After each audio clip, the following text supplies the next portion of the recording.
Et c'est parti pour une prochaine consultation maintenant avec Lorraine Baldassare. Nous partons dans le Gers. Oui, bonjour. Qui est Bonjour. à l'antenne? Marlène. Bonjour Marlène. Alors, Bonjour Lorraine. dites-moi, quelle est votre question s'il vous plaît? En fait, ça relève de questions professionnelles. Voilà, ça va faire à peu près un an que je suis sur Roche dans une EHPAD. Et ma question était, est-ce que je vais continuer ou est-ce que je vais changer de voie carrément, faire une reconversion, ou est-ce que j'aurai quelque chose de plus, c'est pas convenable, mais quelque chose de où je vais pouvoir quand même m'épanouir un peu plus. Voilà. Alors oui, effectivement, on est en plein dedans parce qu'il y a plein d'aspects en fait dans cette question. Ça n'est pas forcément que lié à l'entreprise actuelle. Alors il y a plusieurs choses. Premier point déjà, au niveau de votre structure à l'heure actuelle, moi je sens qu'il y a de la restructuration dans l'air. Il va y avoir donc des changements. Alors je ne sais pas s'ils s'ils ouvrent d'autres établissements ou s'ils fusionnent d'une certaine façon avec une autre structure, mais la société dans laquelle vous vous trouvez va se restructurer. Ce qui va inclure pour vous des changements au niveau de votre poste. D'accord. Donc ça effectivement, et ça va arriver sur l'année 2016. Ça normalement, ça doit être déjà dans les tuyaux entre guillemets pour se mettre en place sur 2016. Vous en avez déjà un petit peu entendu parler de tout ça?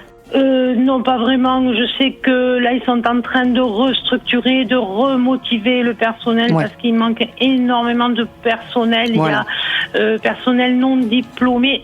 Ça relève à rien aux qualités qui ne sont pas diplômées. Non, c'est bien pas sûr. ce que je veux dire. Mais disons que voilà, on a besoin quand même de personnes qui sont un peu plus diplômées, un peu plus motivées. D'accord, oui. Donc on est bien un peu léger en ce moment. Oui, donc on est bien dans. Je me pose énormément de questions par rapport à moi. Enfin, qu'est-ce que je vais devenir là-dedans, quoi. Alors, donc, effectivement, il va y avoir une restructuration. Concernant votre métier, vous le faites et vous le faites bien, avec d'ailleurs beaucoup d'amour, beaucoup de sérieux, un plein investissement, mais ça vous correspond assez bien.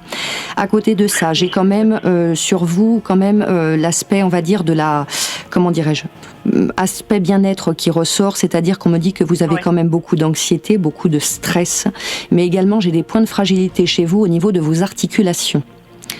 Oui, donc il faut vraiment que vous fassiez attention à vous par rapport à ça. Je crois que dans l'absolu, donc effectivement c'est quelque chose qui ne vous donne plus satisfaction aujourd'hui, mais simplement parce que votre place n'est plus là.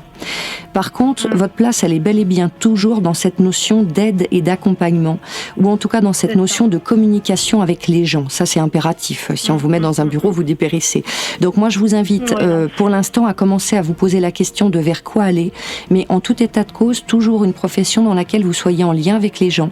Mais pourquoi peut-être pas se rediriger plutôt, par exemple, du côté des enfants. Ce qui aurait aussi l'avantage, selon moi, d'être moins éprouvant et moralement et physiquement, et par rapport aux difficultés physiques que vous commencez à rencontrer, c'est vrai que c'est bien de commencer à songer une reconversion. Pensez un petit peu à tout ça et puis n'hésitez pas à revenir vers moi peut-être ultérieurement. En tout cas, je vous remercie beaucoup d'avoir posé votre question et je vous souhaite une excellente journée. Merci pour tout et puis bonne continuation à vous. Merci beaucoup Marlène, à bientôt. Et merci de nous avoir contactés depuis le Gers, évidemment. Vous nous écoutez sur pyrénéefm.com. Alors justement, il va falloir que je me taise, parce que je sais que vous avez besoin de concentration, Lorraine. Donc on va écouter de la musique et je vais me taire, promis. Prochaine consultation dans un instant, c'est sur Pyrénées FM.